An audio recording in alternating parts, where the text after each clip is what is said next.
The chill of the office. The chill was a constant. It wasn't just the overzealous air conditioning, though that certainly contributed. It emanated, Oliver often felt, from the frosted glass of Vincent Thorne's office door, a perpetual, low-pressure system in the otherwise climate-controlled environment. Oliver hunched slightly over his keyboard, the warmth from his mug of herbal tea doing little to penetrate the persistent coolness that settled around his shoulders. He adjusted the cardigan he'd started wearing religiously, even in the height of summer. His desk, neatly organized with stacks of files and a single potted succulent, sat in the direct sight line of that formidable door. It was an involuntary arrangement, a spatial dictate of the office layout that always made him feel like he was perpetually under a distant, unspoken surveillance. Not that Vincent ever actually looked his way. Not really. The morning ritual was always the same. Vincent arrived precisely at 8 a.m. Oliver, an early bird by nature and habit, was always there by 7:30, using the quiet half hour to mentally prepare for the day. He would hear the distant click of the elevator, then the measured, deliberate footsteps echoing on the polished concrete floor. Oliver would straighten instinctively, a reflex he couldn't seem to break, even though Vincent never acknowledged his presence. Today was no different. The footsteps approached, growing louder, more definitive. Oliver kept his gaze fixed on his screen, feigning absorption in a spreadsheet he knew by heart. He could feel Vincent's presence before he saw him, a shift in the air, a subtle intensification of that pervasive chill. Then, a shadow fell across his desk. Vincent Thorne moved with an economic grace, each step precise, his posture rigidly erect. He was dressed as always in a flawlessly tailored suit, charcoal grey today, the fabric a subtle testament to its quality. His dark hair was impeccably styled, not a strand out of place. Oliver risked a quick glance up, catching a fleeting impression of a sharp jawline, a brow furrowed in concentration. Vincent's eyes, a steely blue, swept over the expanse of the office without truly landing on anything or anyone. They were eyes that seemed to look through, rather than at. Oliver felt a familiar prickle of inadequacy, shrinking a fraction of an inch in his chair. It wasn't that Vincent was overtly intimidating. He simply exuded an aura of untouchable authority, a self-contained world of intellect and purpose that made Oliver's quiet diligence feel small, almost inconsequential. Vincent passed Oliver's desk without a break in his stride, a ghost of expensive cologne trailing in his wake. The heavy oak door to his office swung open with a soft sigh, then closed again with a definitive thud, sealing Vincent away behind its frosted glass. The chill, if anything, intensified. Oliver let out a slow, silent breath he hadn't realized he was holding. He picked up his pen, the simple action a grounding force. Their relationship, if one could even call it that, was a masterclass in professional distance. In the 2 years Oliver had worked for Thorne and Company, he could count their direct interactions on one hand, and none of them had extended beyond terse, work-related directives. Vincent would send an email, Oliver would execute the task, and the cycle would repeat. There were no pleasantries, no casual remarks about the weather, no shared observations about the latest industry news. Just the sterile exchange of information, a transactional formality that left Oliver feeling perpetually on the periphery. He sometimes wondered what Vincent was like outside of the office. Did he laugh? Did he have friends? Did he ever let his guard down, even for a moment? It was hard to imagine. Vincent Thorne was a man carved from granite, unyielding and seemingly impervious to the softer aspects of human interaction. Oliver, in contrast, thrived on connection, on the subtle nuances of shared humanity. He found joy in a colleague's quick smile, in the shared commiseration over a Monday morning, in the quiet camaraderie that made the workday bearable. None of that existed with Vincent. Oliver remembered his first week, a nervous new hire, eager to make a good impression. He'd tried a tentative, "Good morning, Mr. Thorne," as Vincent passed his desk. Vincent had merely nodded, a barely perceptible dip of his head, his gaze already moving on. Oliver hadn't tried again. The message had been clear: maintain distance. And Oliver had. He was a creature of habit, a man who respected boundaries, especially those so clearly delineated. He did his work meticulously, efficiently, never drawing attention to himself, never making a fuss. He was the quiet cog in the machine, the steady hand behind the scenes, and he was good at it. Yet, there was a part of him, a small, stubborn part, that yearned for something more, even from Vincent. Not friendship, not intimacy, but perhaps a flicker of recognition, a momentary acknowledgement that he was a person, not just a function. He glanced at the frosted glass door again. It was an opaque barrier, revealing nothing of the man behind it, yet projecting an immense, unspoken presence. He could almost feel the weight of Vincent's intellect, the force of his ambition, pressing out into the otherwise quiet office space. It was a pressure Oliver had learned to live with, a low thrum beneath the surface of his daily routine. The office began to fill gradually. The gentle murmur of voices, the rhythmic clatter of keyboards, the distant whir of the coffee machine. These were the familiar sounds of his day, a comforting backdrop to his focused work. Yet, even amidst the rising tide of ambient noise, the silence emanating from Vincent's office remained the loudest sound of all. It was a silence that spoke volumes, a narrative of distance and unspoken expectations. And Oliver, ever the quiet observer, heard every word. He sighed softly, pushed the thought aside, and plunged back into his spreadsheets, the chill from the closed door a constant, undeniable companion. He knew his place. He knew Vincent's place. And the space between them felt as vast and uncrossable as an ocean. Late night solitude. The clatter of keyboards dwindled, replaced by the shuffling of feet and the murmur of weekend plans. One by one, the office lights flickered off, casting long geometric shadows across Oliver's cubicle. "See you Monday, Oliver," chirped Brenda from accounting, her voice a bright counterpoint to the impending silence. Oliver offered a small, tired wave, his gaze already fixed on the glowing monitor. He had promised Vincent the quarterly sales analysis by morning, and a stubborn pivot table refused to align. The clock on his screen, a stark white against the dark background, announced 6:30 p.m. He had always found a strange solace in their office after hours.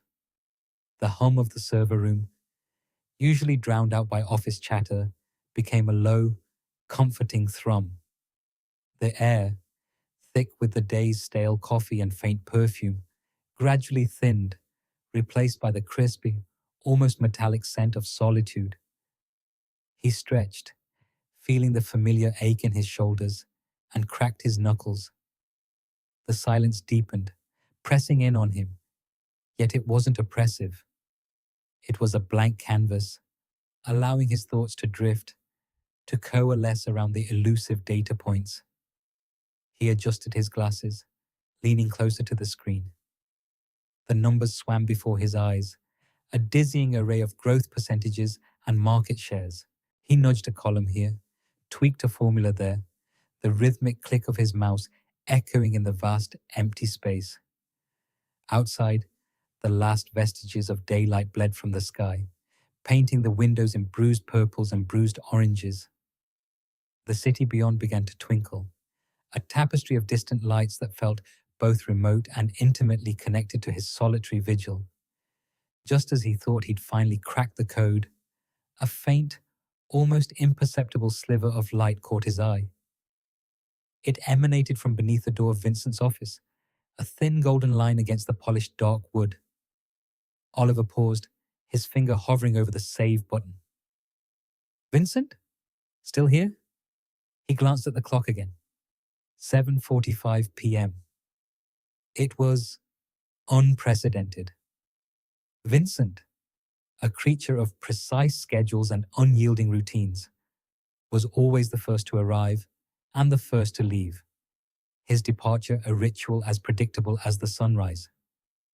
A knot tightened in Oliver's stomach. The comfortable solitude instantly evaporated, replaced by a prickling awareness. He felt exposed, caught in an act of clandestine diligence. He imagined Vincent behind that door, a silent, imposing figure, perhaps reviewing some high-level strategy, oblivious to Oliver's continued presence. The thought made his palms sweat. He was usually meticulous about being unseen, unheard, a ghost in the corporate machine, especially when Vincent was around. He tried to resume his work, but the numbers on the screen now seemed to mock him, refusing to yield their secrets. His focus had shattered.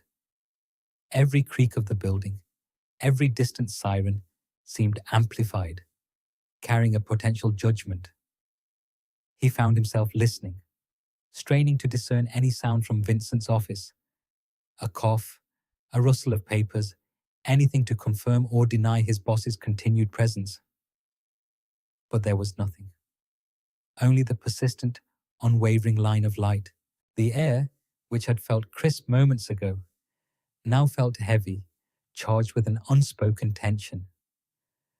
Oliver imagined Vincent's piercing gaze, even through the solid oak door, scrutinizing his every movement, assessing his competence, his dedication. He knew it was irrational, but the thought persisted, a low thrum of anxiety beneath his ribs. He felt the familiar pressure to perform, to exceed expectations, not just for the report, but for the very act of being observed, even from a distance. He swallowed hard, the taste of stale coffee bitter on his tongue.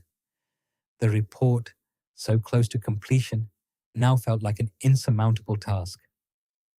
The data, once a challenge to be conquered, now seemed a barrier between him and the anonymity he craved.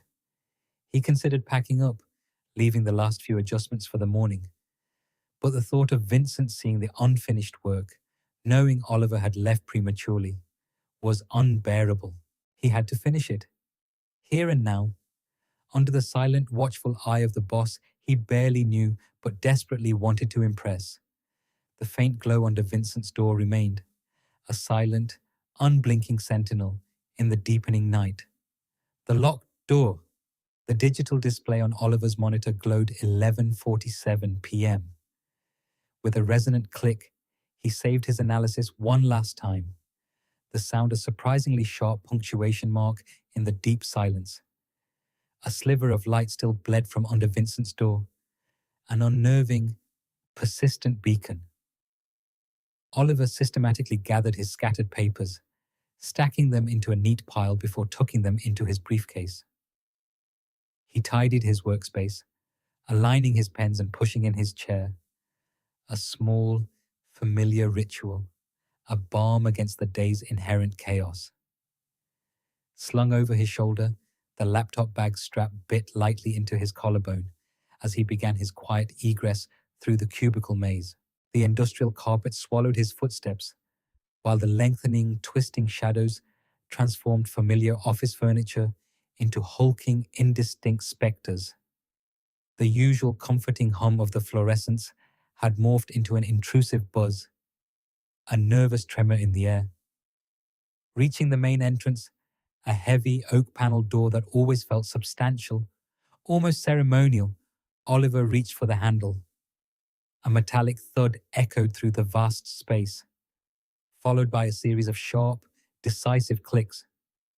The main door, the egress from the entire floor, had just locked. Oliver froze, his hand hovering mere inches from the cold brass. He tested the handle, unyielding. Pushing, pulling, even a slight rattle failed to dislodge it. A cold knot tightened in his stomach. His gaze flickered back towards Vincent's office, the persistent light still visible. Then a sound. Not the usual rustle of papers or a low phone murmur, but a distinct, almost imperceptible sigh from behind the oak. A moment later, Vincent's door opened. He emerged, not in his usual impeccably tailored suit, but a slightly rumpled shirt with a loosened tie, reading glasses perched on his nose. He looked human, and for the first time Oliver could recall, a little bewildered. Vincent's eyes, usually so impenetrable, took in Oliver's still raised hand at the door, then the door itself. A flicker of surprise, then a dawning realization crossed his face. The air crackled with unvoiced questions. "It's locked," Oliver stated, his voice a little raspy, as if unused for hours. Vincent strode over, his usual authoritative gait slightly less purposeful. He tried the handle himself, giving it a more forceful yank than Oliver had. Nothing. He then pressed his ear to the cold wood, as if listening for a faint tremor of the security system. Straightening, he ran a hand through his already disheveled hair. His eyes, usually sharp and assessing, met Oliver's, reflecting a nascent panic overlaid with a thin veneer of control. "The building's automated security," Vincent clipped, a hint of strain in his voice. "It cycles at midnight. No one's usually here this late. It's comprehensive." Oliver swallowed, the knot in his stomach tightening into a hard, cold stone. Locked in, with Vincent, for the entire night. The thought sent a peculiar shiver down his spine, part dread, part an unfamiliar thrill. The quiet office, once a sanctuary, now felt like a gilded cage. "No override? A key card?" Oliver managed, his mind racing through scenarios. Vincent shook his head, a muscle twitching in his jaw. "The main security panel for this floor is in the server room, which is also on this side of the automated lock, and the emergency exit alarm would bring the police, but not until morning. No one will be here to let us out until the cleaning crew arrives at 6 a.m. The silence that followed was thick, heavy, punctuated only by the distant hum of the building's ventilation. 6 a.m. 6 hours. 6 hours of forced proximity. 6 hours of a dynamic completely unknown. Oliver felt a wave of claustrophobia, not just from the locked door, but from the sudden, unavoidable closeness to a man who had always maintained such rigid distance. He watched Vincent, who now scanned the expansive floor with a critical eye, as if searching for a hidden lever, a secret passage. For the first time, Oliver saw a crack in the impenetrable facade, a flicker of vulnerability. And in that moment, the power dynamic in the room subtly shifted, becoming something entirely new, entirely undefined. They were no longer boss and employee, but two people, equally trapped. Vincent turned back to Oliver, a faint sigh escaping him. "Well, Finch," he said, the old formality returning to his voice, though it lacked its usual sharp edge. "It appears we have an unexpected overnight stay." His eyes, however, held a new, unreadable quality. It was a look Oliver had never seen directed at him before. It wasn't professional appraisal, nor was it distant dismissal. It was something deeper, something that made the hair on Oliver's arms prickle with an unfamiliar awareness. It was a look of shared predicament, and perhaps a hint of something else entirely. First attempts and dim light. Vincent Thorne, usually a master of composure, shoved the door handle with a force that rattled the frame. Nothing.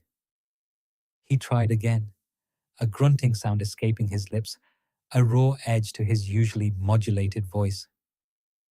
He pulled out his phone, the screen's luminescence a stark contrast to the deepening gloom around them. No signal. He held it aloft, stretching his arm towards the high ceiling, as if the extra few inches would magically pluck a signal from the ether. His brow furrowed, a deep crease forming between his eyes, a tangible sign of his building frustration. He paced a tight circle in front of the door, his expensive shoes scuffing softly on the polished concrete. Each stride was a testament to his impatience, a coiled energy that threatened to burst. Oliver remained by the reception desk, a silent sentinel. His hands, though, were anything but still. He clasped them behind his back, then in front, then wrung them together, a nervous habit he'd tried for years to break. He watched Vincent, his boss's usually impeccable suit, now slightly rumpled from the attempts at escape. The sight was strangely unsettling. Vincent, the unshakable, the impervious, was rattled. The realization sent a fresh wave of anxiety through Oliver, not for himself, but for the man who now seemed so human. He cleared his throat, a small, almost imperceptible sound that seemed to echo in the sudden quiet that had fallen. Vincent didn't seem to notice. He was too engrossed in his futile battle with the locked door and the unresponsive phone. "The security system is pretty thorough," Oliver offered, his voice a little reedy.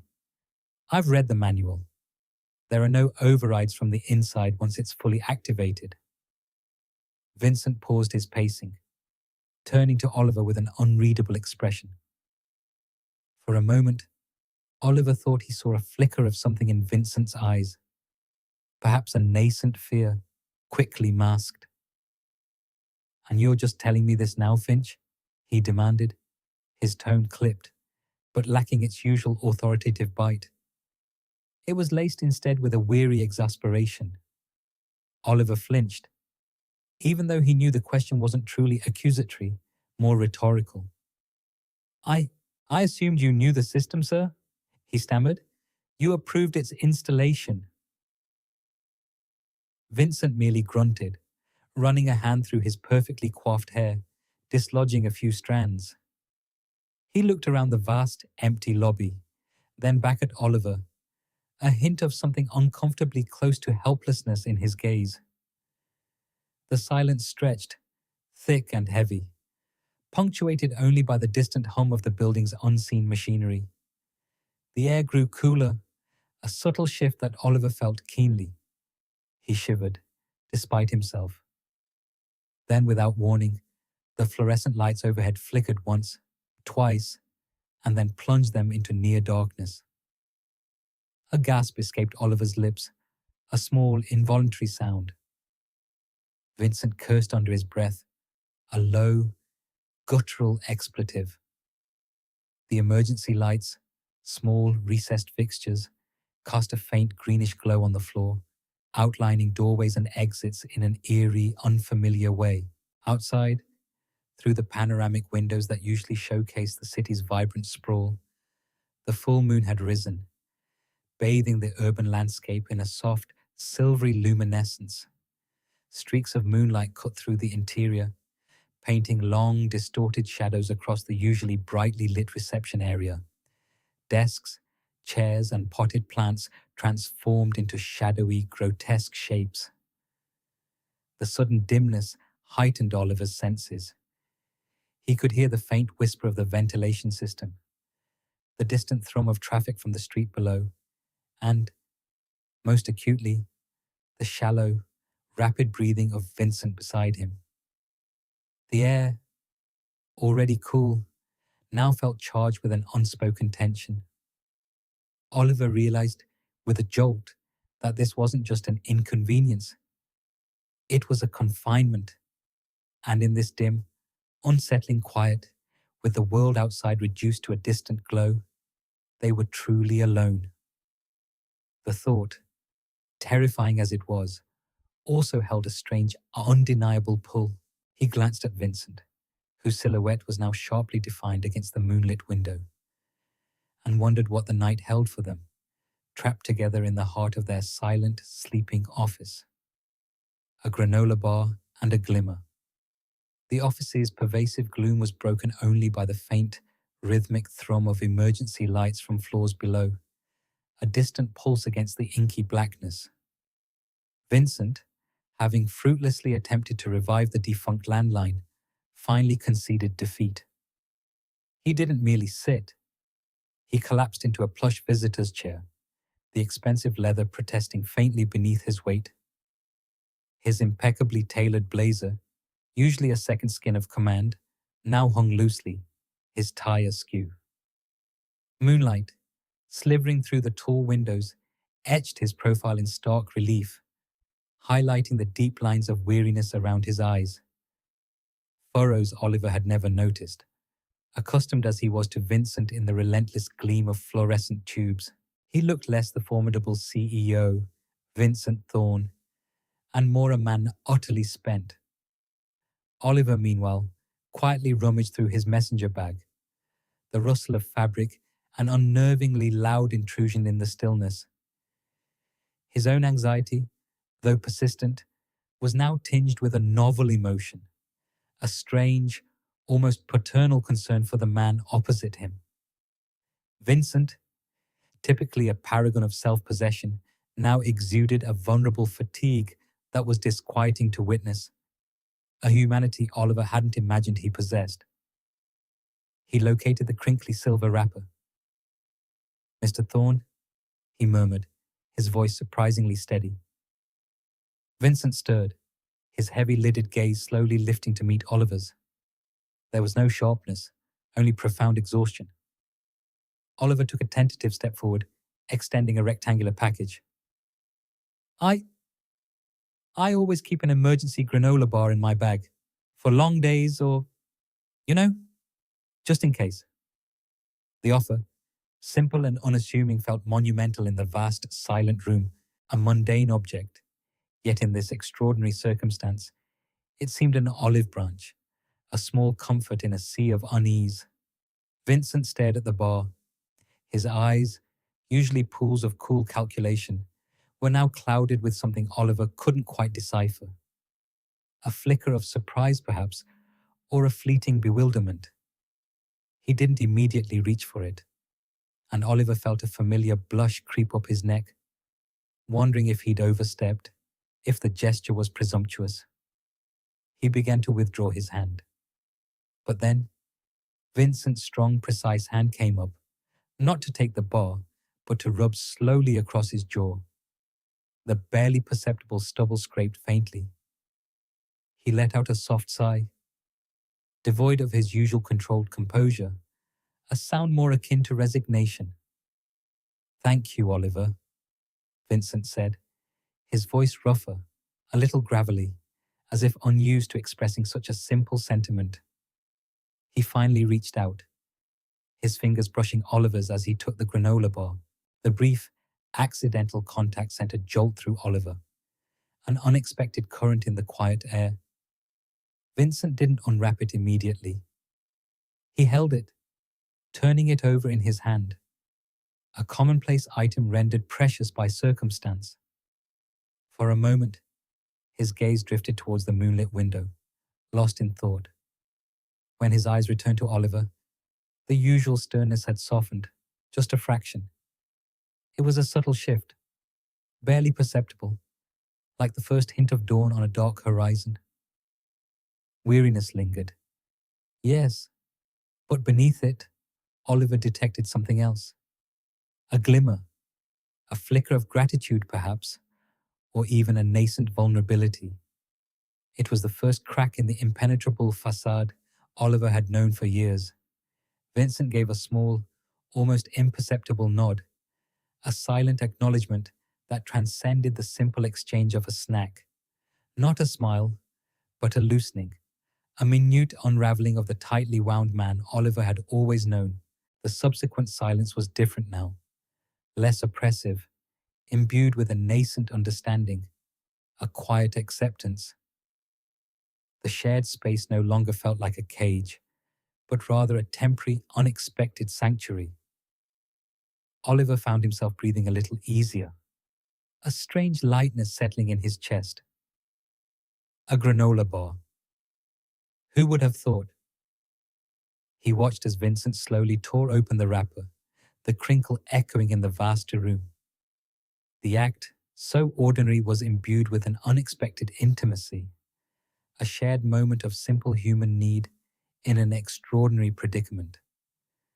The scent of oats and honey, faint but distinct, mingled with the metallic tang of the emergency lighting and the crisp coolness of the night air. The simple offering, a small brave step, had bridged a chasm that had felt insurmountable. Vincent took a bite, slowly, methodically, his gaze still holding a distant quality, but the tension in his shoulders seemed to ease, just a fraction. Oliver remained standing, feeling a strange new equilibrium in the room, a quiet hum between them that hadn't existed before. The night, still long and uncertain, suddenly felt a little less daunting. Stories in the dark. The granola bar had been a surprisingly good choice. Vincent chewed slowly, the soft crinkle of the wrapper a jarring sound in the vast, hushed office. A few feet away, Oliver sat, knees drawn to his chest, a shadowed figure against the dim emergency lights filtering from the hallway. "So, the quarterly reports," Vincent began, his voice a low thrum against the stillness. An automatic reflex, a desperate anchor to the familiar. "Did you manage to finalize the Q3 projections before the outage?" Oliver shifted, his trousers rustling. "Mostly. Just a few cross-references left in the archived files. Last month's market adjustments really complicated some of the initial figures." He found himself speaking with an uncharacteristic ease. The darkness, it seemed, was a strange equalizer. "Right. Those adjustments were particularly disruptive." Vincent finished the last bite, compacting the wrapper into a tight sphere. "I'd hoped the new Asia initiative would mitigate the impact, but supply chain issues are proving more entrenched than anticipated." They continued for several minutes, the sterile language of balance sheets and market fluctuations, a flimsy barrier against the growing intimacy of their shared predicament. But the energy soon drained from the conversation, leaving it feeling hollow, forced, inadequate for the situation. A weary sigh escaped Vincent, almost a surrender. "It's a long way from the back alleys of the Bronx." He seemed to be speaking not to Oliver, but to the encompassing gloom. Oliver blinked. The Bronx? He knew Vincent hailed from humble beginnings, but the CEO rarely, if ever, acknowledged it. His carefully curated narrative revolved around self-made success and relentless drive, an impregnable facade of strength. "The Bronx?" Oliver ventured, his voice barely a breath. Vincent chuckled, a dry, humorless sound. "Yeah. Not exactly boardroom material, is it? More like broken glass and dodging stray dogs. My mother worked 2 jobs just to keep us fed. My father, he was mostly a phantom, even when he was physically present." He paused, the air heavy with unspoken histories. "I learned early that if you wanted anything, you had to seize it, or construct it yourself, brick by agonizing brick." The sharp edge in his tone had softened, replaced by a note of almost wistful reminiscence. "That's why I push so hard, Oliver, because I remember what it's like to have nothing, to be overlooked, to be expendable." Oliver listened, captivated. This wasn't the Vincent Thorne he knew, the corporate titan. This was a man stripped bare, revealing the raw bedrock of his ambition. "That's a profound burden to carry," Oliver said, genuinely moved. He thought of his own quiet youth, the bookshelves lining his childhood home, the comforting scent of parchment and ink. What about you, Finch? Vincent asked, turning slightly towards him. What back alleys did you emerge from? A new curiosity laced his words, a genuine interest Oliver had never before encountered from him. Oliver hesitated, then offered a small, self-conscious laugh. Nothing quite so dramatic, I'm afraid. My parents were librarians, retired now. My childhood was serene, predictable, filled with stories, mostly. He gestured vaguely at the vast, silent office. Most evenings, I was curled up with a book. Still am, actually. Old hardbacks, preferably. The aroma of aged paper, the tactile pleasure of a worn cover. There's a deep comfort in it. He imagined Vincent, the sleek, modern executive, scoffing at such a sentiment, but Vincent remained silent, his presence surprisingly attentive. I suppose that's why I enjoy the research aspect of my job so much, Oliver continued, emboldened by the unexpected quiet. Unearthing facts, weaving narratives from data. It's akin to being an archaeologist, sifting through forgotten texts to comprehend the present. A warmth spread through him, a rare pleasure in speaking about something so personal, so authentic, to someone who usually saw him as little more than a cog in a grand mechanism. The darkness, once a source of anxiety, now felt like a confessional, a space where defenses could drop. The air between them, once charged with professional distance, now hummed with a nascent, fragile understanding.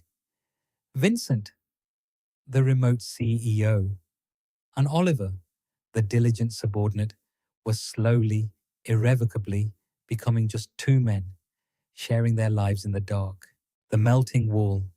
The city outside had long since ceased its frantic hum, replaced by the hushed cadence of a world asleep. Inside the darkened office, the air, once thick with unspoken protocols, now carried the faint scent of stale coffee and something else. Something akin to unearthed memories. Oliver, leaning against the cool glass of the window, felt the last vestiges of his professional deference dissipate like mist in the morning sun. Vincent, across the room, was no longer the imposing CEO, but a man stripped bare by circumstance, his voice a low rumble in the silence. It's funny, Vincent said, his gaze fixed on the indistinct skyline. How you chase something your whole life, thinking it's the answer, and then you get it, and it's just a bigger room. He gestured vaguely at the opulent office, now a mere cavern of shadows. All those years scrambling, fighting for every inch, just to stand here in the dark. Oliver found himself smiling, a genuine unburdened curve of his lips. Perhaps the room isn't the point then. Perhaps it's what you do in it. He paused, weighing his next words. Or who you share it with. The last phrase hung in the air, a delicate bridge between them. Vincent turned. His eyes, in the dim light, seemed to glint with an uncharacteristic vulnerability. He studied Oliver, truly studied him, not as an employee to be assessed, but as another human being caught in this peculiar limbo. The usual invisible barrier, built of hierarchy and expectation, had not just softened, it had evaporated. Oliver felt it, a palpable shift in the atmosphere. The space between them, once vast, now felt intimately small. You always struck me as comfortable, Vincent finally said, his voice laced with a strange curiosity. Content even, with your books, your quiet corners, like you never had to wrestle with the world to carve out your space. Oliver considered this. I suppose I didn't. My battles were internal mostly. The world outside was generally kind, which, I realize now, is a tremendous privilege. He looked down at his hands, a faint flush creeping up his neck. But there's a different kind of strength in fighting for every scrap, a resilience I've always admired, even if I couldn't quite grasp its genesis." Vincent gave a short, humorless laugh. "Genesis. That's a good word for it. Born from the need to survive, not just to thrive." He shifted, moving closer to the window, closer to Oliver. The air crackled with a new, undefined energy. Oliver's heart gave a little flutter, an unfamiliar rhythm. The conversation drifted, touching on childhood anecdotes, forgotten aspirations, even anxieties about the future, all spoken with an honesty that would have been unthinkable hours ago. Oliver found himself sharing a story about a particularly disastrous attempt at pottery in college, a tale that ended with Vincent's deep, rumbling laughter echoing through the silent office, a sound Oliver had never heard before, and found surprisingly pleasant. As the hours bled into the deepest part of the night, a profound stillness settled. Oliver watched Vincent as he stared out into the darkness, his profile silhouetted against the faintest glow of distant streetlights. The harsh lines of his jaw seemed softer, his usual stern expression replaced by a thoughtful repose. And then, Vincent turned, his gaze meeting Oliver's across the dim expanse. A strange warmth bloomed in Vincent's chest, unexpected and entirely disorienting. He looked at Oliver, at the gentle curve of his brow, the slight part of his lips as he listened intently, the way the faint light caught the subtle texture of his hair. It wasn't a professional assessment, nor was it the detached observation of a superior. It was something else, something visceral and confusing.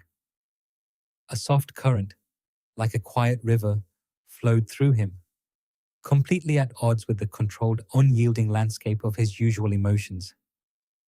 He felt a flicker of surprise, then a deeper current of bewilderment. He didn't understand it. This unfamiliar tenderness that surfaced when he looked at Oliver, this unexpected pull. The logical part of his brain scrambled for an explanation, for a label to affix to this sensation, but found none. It was simply there, a quiet, insistent hum beneath his ribs.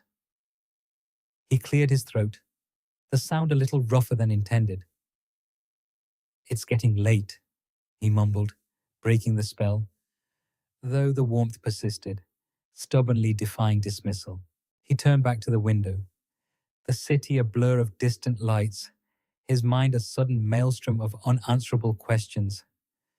The wall between them hadn't just melted, it had dissolved, leaving behind a landscape he suddenly didn't recognize. Morning's harsh light. The clatter of keys against metal was a jarring intrusion, a sound from a world they had momentarily forgotten. Oliver stiffened, the warmth that had settled around them throughout the long night abruptly dissipating. Vincent, who had been leaning back in his executive chair, watching Oliver with an unreadable intensity, snapped forward as if electrocuted. The spell was broken. A heavy-set security guard, his face a roadmap of early mornings and late nights, pushed open the massive glass door. He took one look at the disheveled office, the empty coffee cups, and the two men, then offered a perfunctory nod. "Power's back, sirs. My apologies for the inconvenience." His gaze lingered for a fraction too long on Vincent, then flicked to Oliver, a spark of curiosity in his tired eyes. The blinds, still drawn, allowed only thin slivers of the burgeoning dawn to cut through the dimness, but the effect was immediate and stark. The soft, forgiving glow of the emergency lights was replaced by a cold, revealing luminescence that promised no mercy. The carefully constructed intimacy of the night before shattered under its unforgiving gaze. Everything felt sharper, harsher. Oliver felt a sudden chill, despite the rising temperature.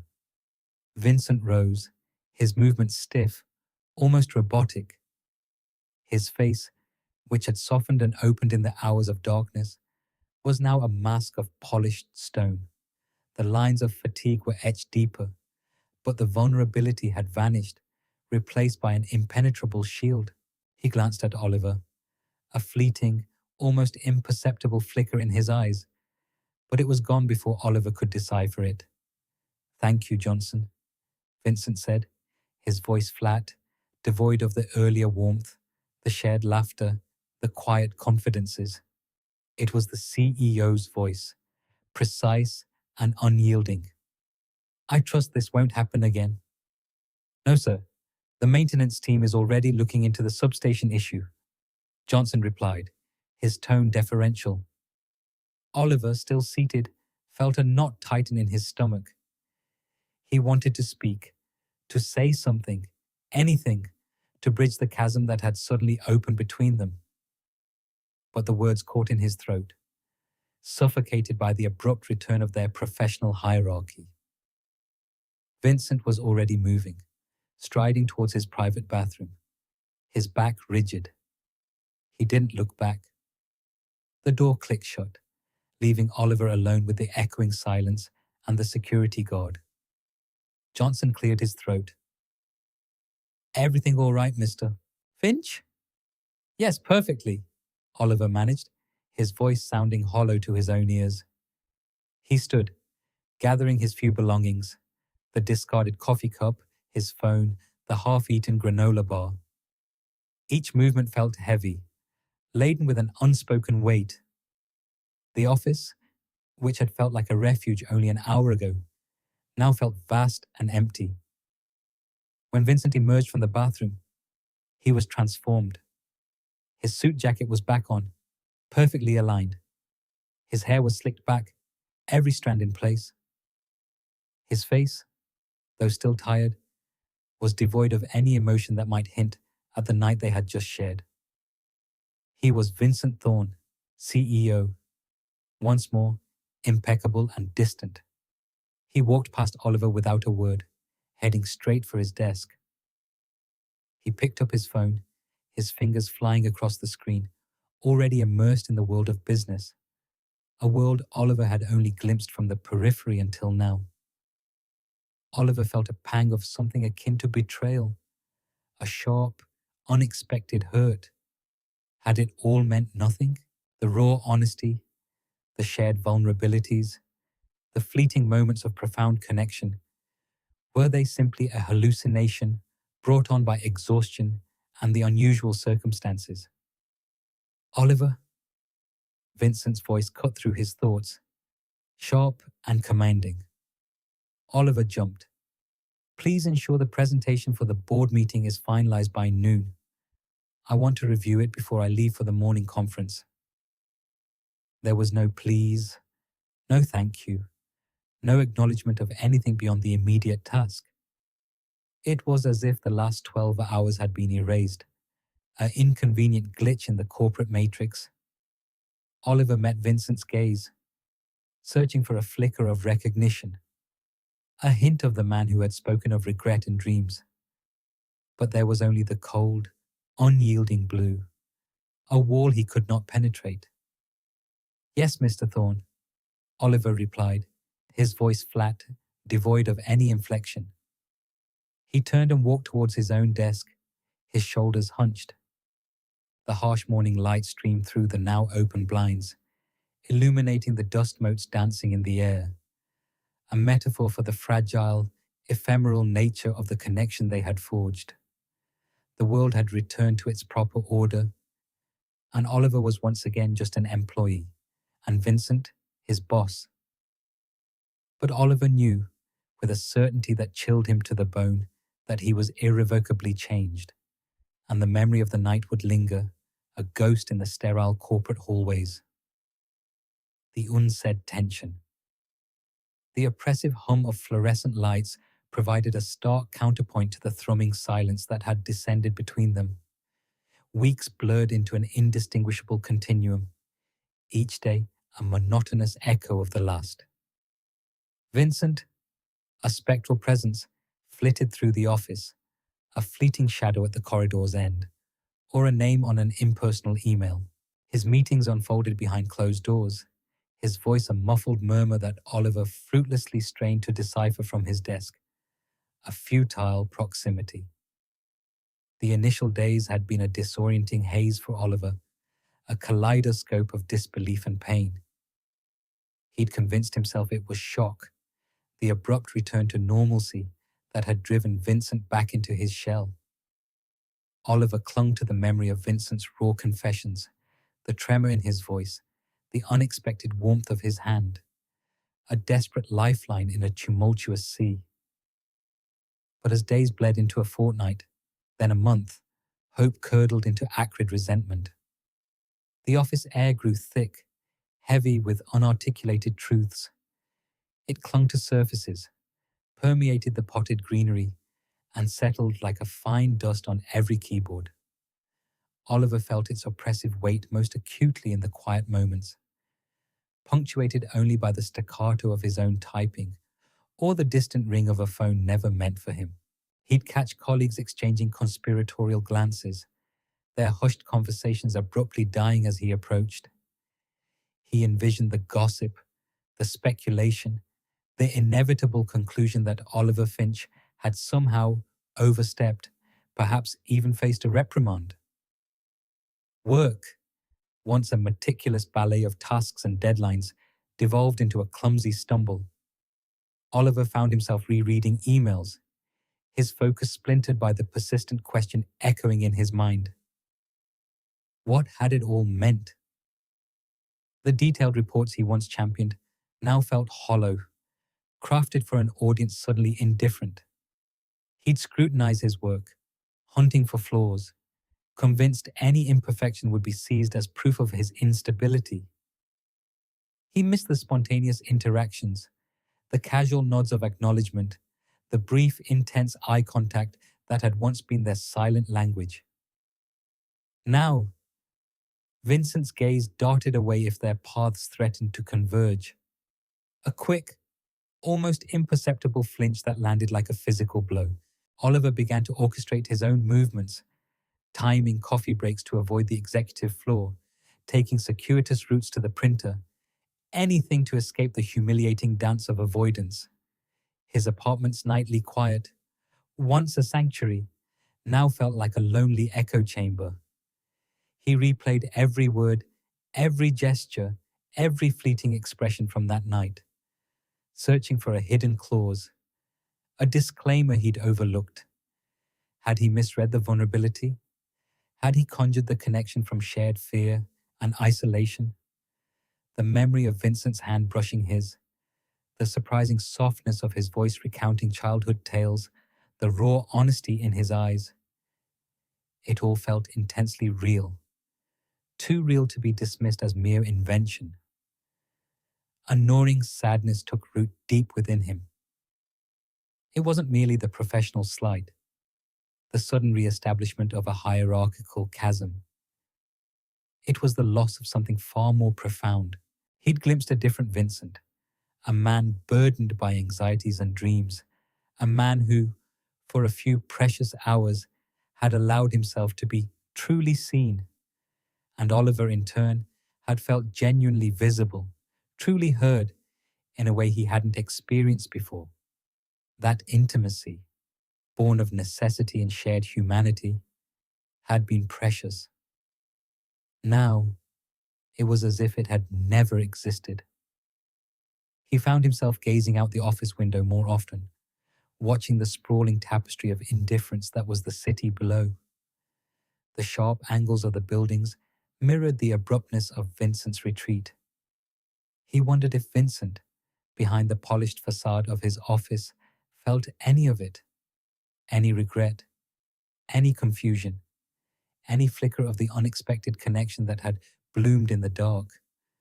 Or had it been a temporary aberration, a moment of weakness quickly forgotten, swept under the rug of ambition and control?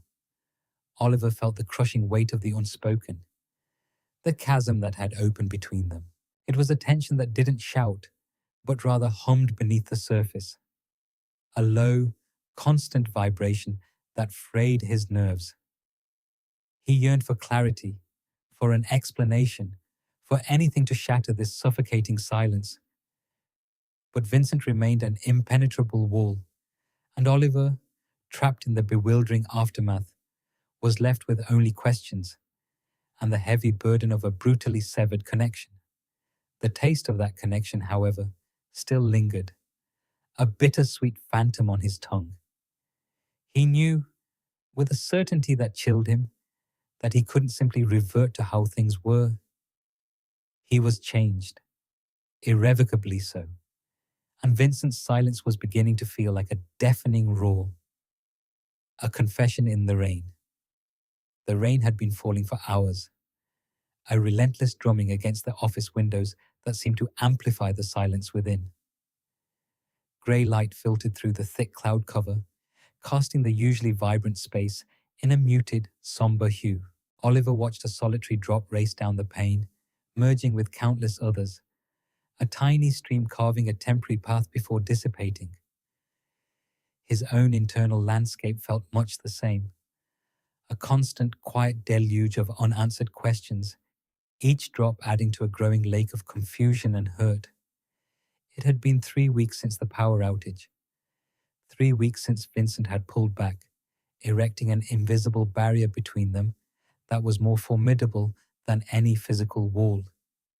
Oliver had tried, subtly at first, to bridge the gap. A lingering glance, a shared smile that was met with a blank stare, a casual question about Vincent's weekend that was answered with a clipped, professional brevity. Each attempt felt like chipping away at granite, leaving him with nothing but aching fingers and a heavier heart. The ease, the intimacy, the shared vulnerability of that night felt like a dream, a vivid hallucination that had left behind a phantom ache. A sudden flash of lightning momentarily illuminated the office, followed by a low rumble of thunder that vibrated through the floorboards. Oliver flinched, his hand momentarily stilling over the keyboard. He was drafting a report, a tedious task that offered little distraction from the constant thrum of his thoughts. He missed Vincent's sharp wit, the unexpected kindness that had peeked through his stoic exterior, even the demanding precision that had once been a source of exasperation, but now felt like a comforting familiarity. The intercom on his desk buzzed, a startling sound in the hushed office. Oliver's breath hitched. It was Vincent. His voice, usually so steady and authoritative, was noticeably strained. "Oliver, could you come to my office, please?" Oliver's stomach lurched. He hadn't been called into Vincent's office, not directly, in weeks. Usually it was an email or a quick word in the hallway. This direct summons, coupled with the unusual tremor in Vincent's voice, sent a fresh wave of anxiety through him. He pushed back from his desk, his chair scraping softly against the carpet, a sound that seemed disproportionately loud. As he walked down the corridor, the rain intensified, rattling against the glass partition of the Vincent's office. He could see Vincent's silhouette through the frosted glass. Shoulders hunched, head bowed, an uncharacteristic posture that spoke volumes of his internal turmoil. Oliver hesitated at the doorway, his hand hovering over the cold metal of the door handle. He felt a strange blend of trepidation and a desperate, fragile hope. He knocked softly. "Come in." Vincent's voice was barely a whisper. Oliver pushed the door open and stepped inside, closing it gently behind him. The air in the office was heavy, charged with unspoken emotions. Vincent was standing by the window, his back to Oliver, staring out at the rain-lashed city. The usual meticulous order of his desk seemed slightly askew. A pen lay uncapped, a file was open haphazardly. "You wanted to see me, Mr. Thorne?" Oliver tried to keep his voice neutral, professional, but a slight tremor betrayed him. Vincent didn't turn immediately. He took a deep, shuddering breath, his shoulders rising and falling unevenly. The silence stretched, punctuated only by the relentless drumming of the rain. Oliver's heart hammered against his ribs. a frantic rhythm. He watched Vincent's reflection in the dark glass, a man usually so composed, now visibly unraveling. Finally, Vincent turned. His eyes, usually sharp and penetrating, were clouded, almost haunted. There were faint shadows beneath them, and his face was paler than usual. He looked vulnerable, a mirror of the man Oliver had seen that night in the dark office. But now, the vulnerability was etched deeper, more painfully. "Oliver," he started, his voice rough, as if he hadn't used it in days. He took a step forward, then stopped, running a hand through his already disheveled hair. I know I haven't been myself lately." Oliver remained silent, his gaze fixed on Vincent, a silent invitation to continue. "And I know I've been distant. Unfairly so. To you." Vincent's voice dropped, barely audible over the rain.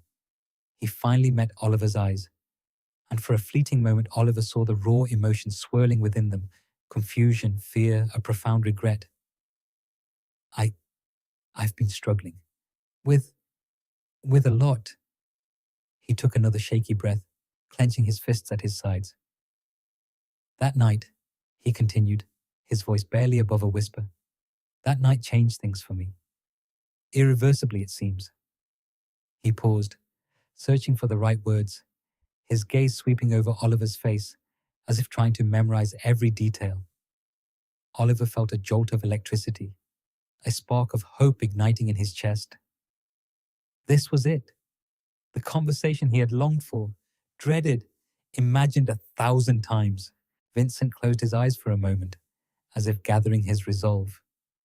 When he opened them again, they held a startling intensity, a desperate plea.